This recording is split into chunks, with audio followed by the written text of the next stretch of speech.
ওং নমো শ্রী ভগবতে প্রণবায়। দিব্য শক্তি সম্পূর্ণ মহাপুরুষ, ভারত সেবাশ্রম সংঘের প্রতিষ্ঠাতা যুগাচার্য শ্রীমৎ স্বামী প্রণবানন্দজি মহারাজ কিভাবে এক মৃত্যু পথযাত্রী বালকের আশ্চর্যরূপে প্রাণ তিনি ফিরিয়ে দিয়েছেন তারই এক ঘটনা।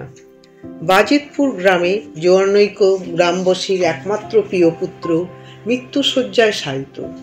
ক্রমে নাভিশ্বাস উঠিলে শেষ মুহূর্তে তাকে উঠানে তুলসী তলায় নামানো হয়েছে।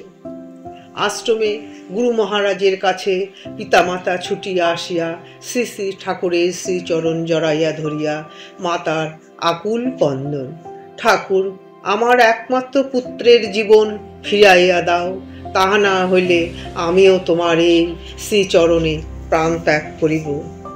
তুমি যে সর্বস্ব আমার, প্রাণাধার সারাৎসার, নাহি তোমা বিনে কেহতি ভুবনে বলিবার আপনার। তুমি যে সর্বস্ব আমার। মাতার এই আকুল ক্রন্দনে বিশ্বনাথের প্রাণ বিগলিত হইল। তিনি কিছুক্ষণ অপলক নেত্রে ছেলেটির দিকে তাকাইয়া থাকিলেন, তারপর বলিলেন, যাও, ওকে ঘরে নিয়ে যাও, কিছু হবে না। ছেলেটি তারপরেই সুস্থ হইয়া উঠিল। সেই বহুদিন বাঁচিয়া ছিল।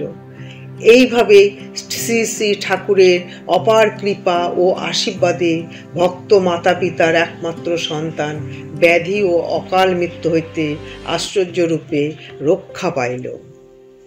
তুমি ইহকাল, তুমি পরিত্রাণ, তুমি পরকাল, তুমি স্বর্গোদ্ধার, তুমি গুরু কল্পতরু অনন্ত সুখের আধার।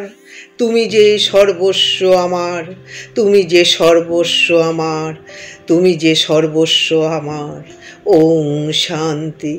ওং গুরু কৃপা হি কেবলম, ওং গুরু কৃপা হি কেবলম, ওং গুরু কৃপা হি কেবলম।